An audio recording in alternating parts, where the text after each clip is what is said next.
নমস্কার। The story রিপাবলিকে আপনাদের সঙ্গে আমি অনিকেত। দ্য স্টোরি রিপাবলিকে আজকের গল্প বাণীব্রত চক্রবর্তীর লেখা ভৌতিক ফেরিওয়ালা। ঝুপঝুপ করে বৃষ্টি পড়ছে। গলিতে 3টে আলো, তার মধ্যে 2টো জ্বলছে না।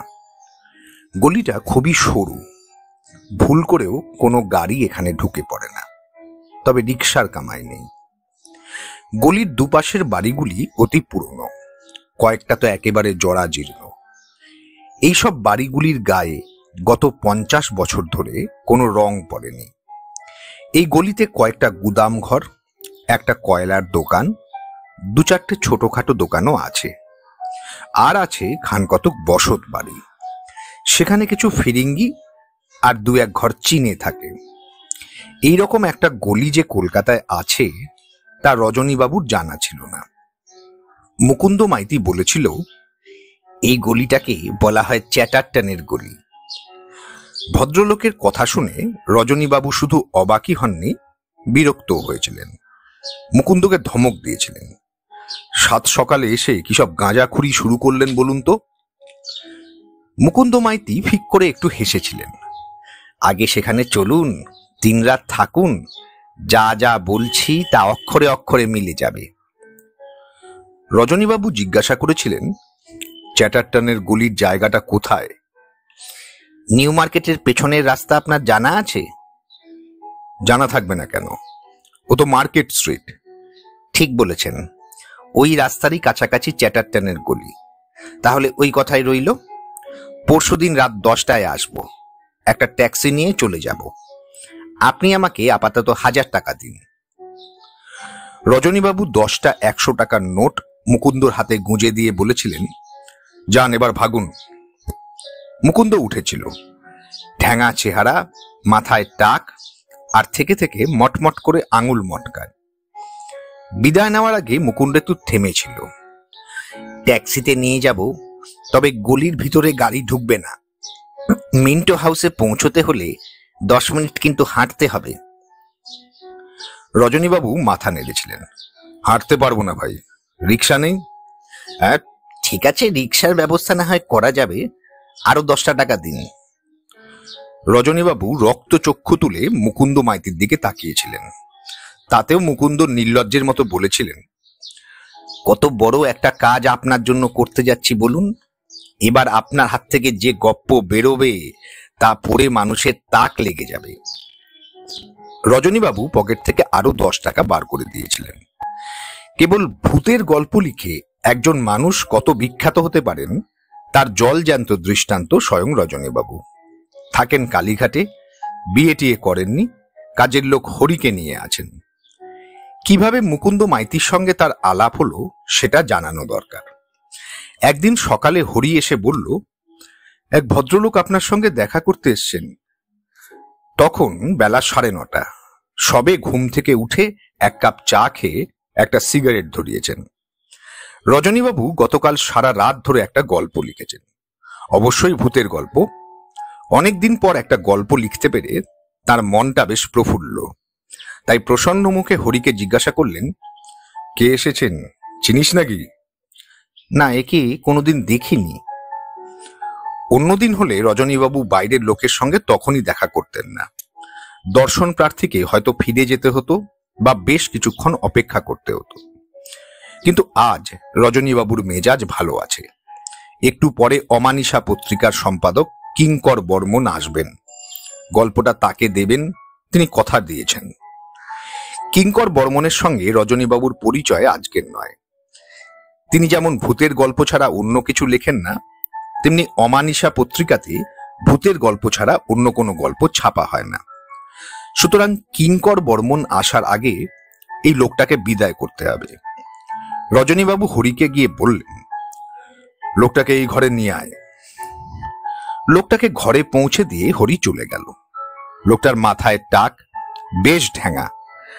রজনীবাবু ইজি চেয়ারে বসেছিলেন। সামনের খালি চেয়ারটা দেখিয়ে বললেন, বসুন। লোকটা চেয়ারে বসে আঙুল মটকাতে মটকাতে বলল, অধমের নাম মুকুন্দ মাইতি। আমি একজন ভৌতিক ফেরিওয়ালা। রজনীবাবু চমকালেন এবং অবাক হয়ে লোকটার দিকে তাকিয়ে রইলেন। মুকুন্দ মাইতি বিগলিত হাসি ছড়িয়ে দিয়ে বলল, বুঝলেন, আসলে ফেরিওয়ালার যেমন পথে পথে ঘুরে পণ্য ফেরি করে, তেমন আমি ভূতের গল্পের প্লট ফেরি করি। আচ্ছা, জ্যাঠা টাইপের লোক তো এই মুকুন্দ মাইতি। রজনীবাবু একটা সিগারেট ধরালেন। মুকুন্দ হাত পেতে বললেন, আমাকে একটা সিগারেট দিন তো। রজনীবাবুর চোখ কপালে উঠে যাওয়ার জোগাড়। লোকটা মহান নির্লজ্জ ও হ্যাংলা, তবু লোকটা কি বলতে চায় সেটা জানার কৌতূহল তো হচ্ছেই। সিগারেট দিলেন।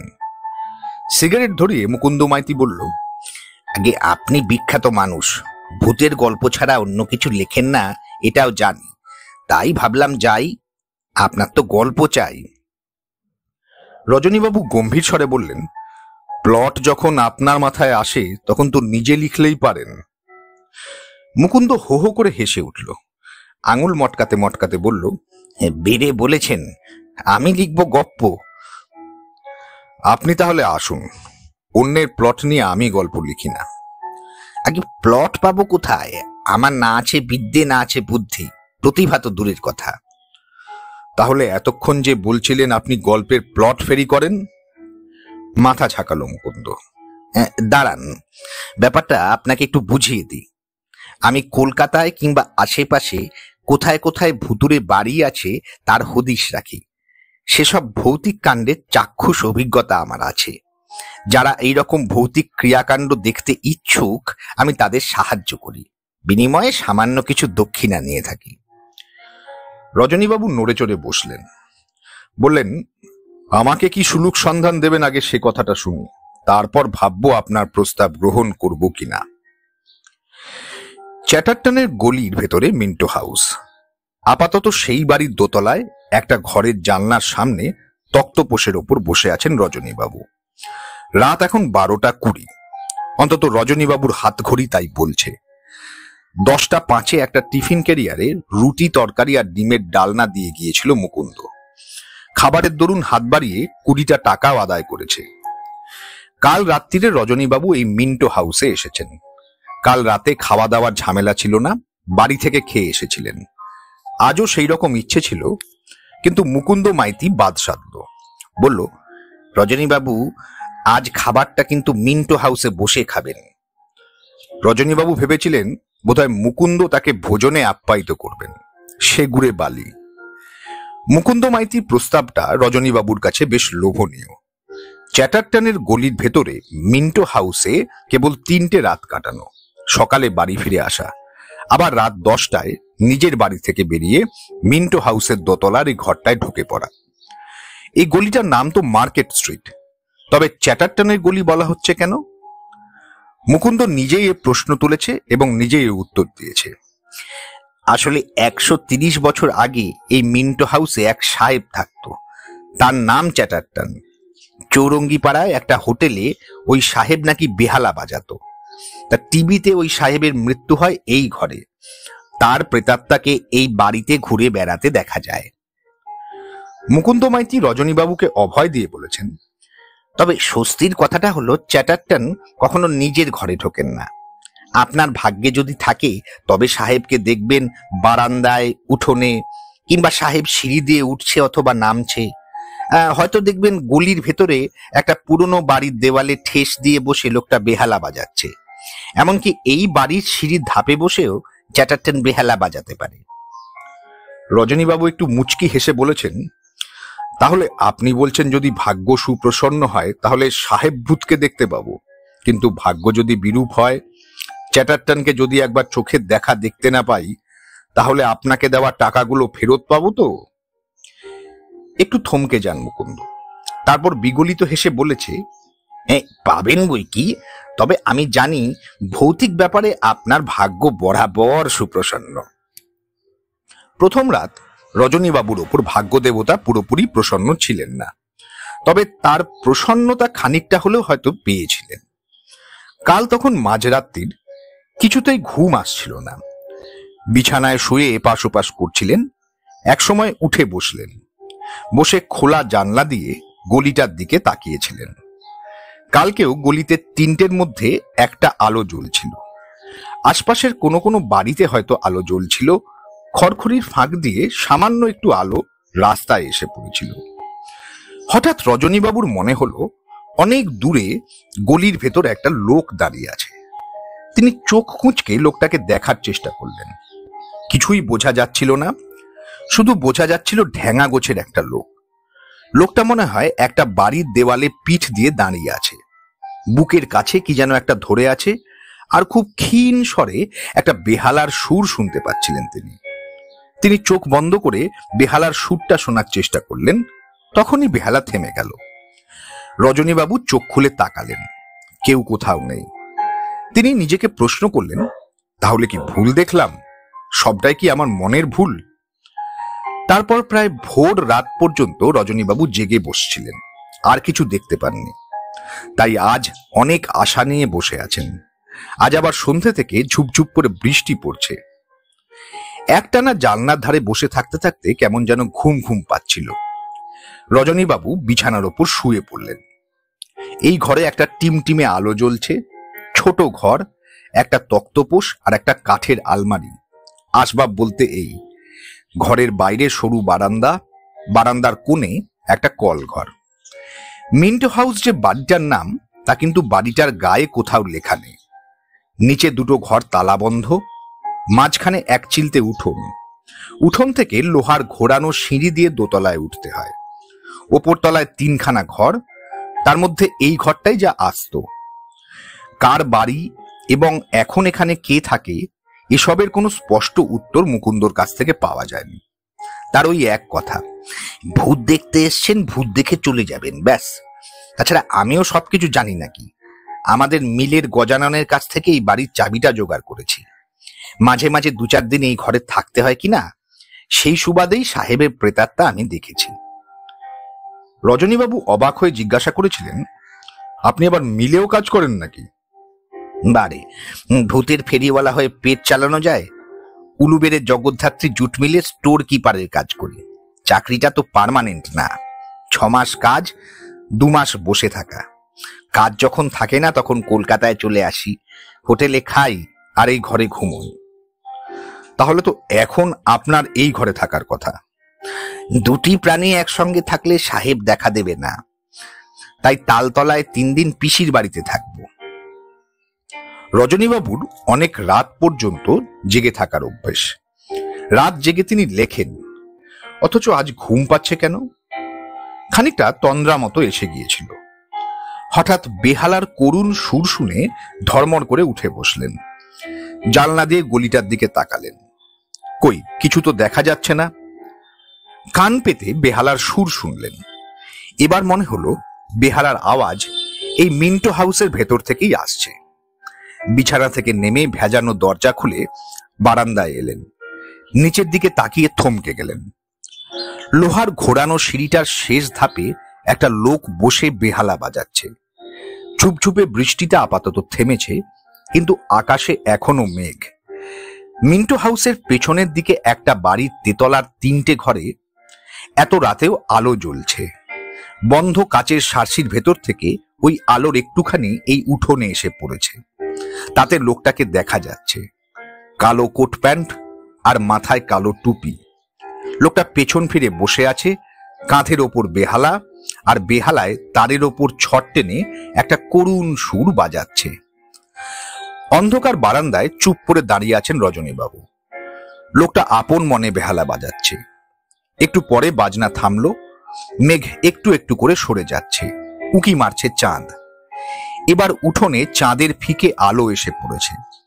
লোকটা উঠে দাঁড়িয়েছে, আকাশের দিকে তাকাচ্ছে।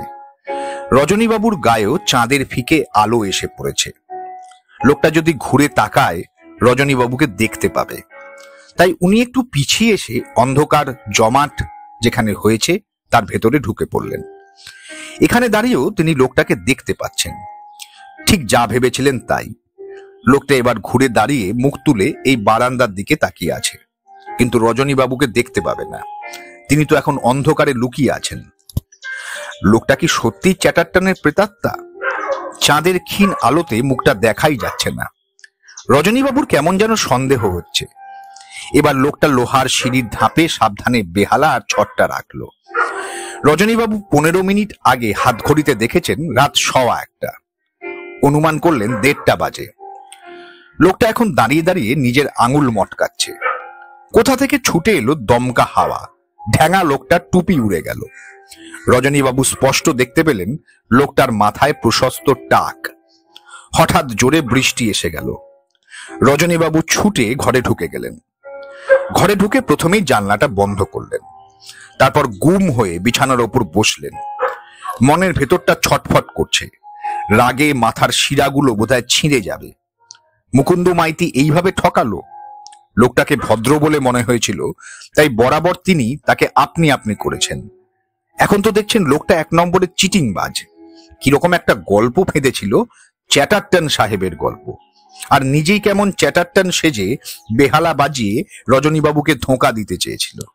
সকাল হোক, এর একটা ব্যবস্থা করতে হবে। রজনীবাবু ভোরের দিকে ঘুমিয়ে পড়েছিলেন। ঘুম ভাঙল বেলা 10টায়। দরজার সামনে দুজন দাঁড়িয়ে আছে। একজনের বয়স বছর 35, অন্যজন 24-25 হবে। রজনীবাবু জিজ্ঞাসা করলেন, আপনারা কারা? মুকুন্দকে খুঁজছেন? অচেনা যুবক দুটি মাথা নিচু করে দাঁড়িয়ে আছে। রজনীবাবুর মনে হলো মুকুন্দ বোধহয় বুঝতে পেরেছে সে ধরা পড়ে গেছে, তাই নিজে আসতে ভয় পেয়েছে। রজনীবাবু এবার কড়া গলায় জিজ্ঞাসা করলেন, চুপ করে আছেন কেন? আপনারা কারা? ওদের মধ্যে যে বয়সে বড় সে বলল, আমরা মুকুন্দদার পিস্তুত ভাই। আমি রতন, আর এর নাম তপন। রজনীবাবু বললেন, বুঝেছি, আপনারা বোধহয় তালতলায় থাকেন। রতন মাথা নাড়ল। হ্যাঁ, তালতলার ডাক্তার লেনে। তা তোমাদের গুণধর মামা তো এই ঘরে থাকে। দু ভাই পরস্পরের মুখের দিকে তাকালো। রজনীবাবু আবার ব্যঙ্গের সুরে জিজ্ঞাসা করলেন, গুণধর মুকুন্দ কোথায় চাকরি করে? রতন কাঁপা কাঁপা গলায় বলল, জগদ্ধাত্রী অপেরায় বেহালা বাজাতো। বাজাতো? কথাটা খট করে কানে গিয়ে লাগলো। রজনীবাবু বললেন, তা চাকরিটা খুঁজেছিল কেন? সেখানেও এরকম চালাকি করতে গিয়েছিল বুঝি? দুজনে একসঙ্গে মাথা নাড়ল। তার মানে চাকরিটা এখনো আছে। এরা যে কি বলতে চায় রজনীবাবু কিছুই বুঝতে পারছেন না। রজনীবাবু বললেন, মুকুন্দ আমার সঙ্গে কেবল চালাকি করেনি, জোচ্চুরিও করেছে, তোমরা জানো? তপন বলল, জানি, মুকুন্দদা সব বলেছে। রজনীবাবু শ্লেষের সঙ্গে জিজ্ঞাসা করলেন, তা সেই গুণধর এখন কোথায়? এবার তপন কথা বলল, সেই খবরটাই দিতে এসছি স্যার। কাল রাত 11টার সময় এসএন ব্যানার্জি রোডে লরি চাপা পড়ে দাদা মারা গেছে। রজনীবাবু স্তম্ভিত। রাত 1:30টার সময় চ্যাটারটন সেজে কে তবে বেহালা বাজিয়ে গেল? গল্পটি এখানেই শেষ। ধন্যবাদ ও নমস্কার।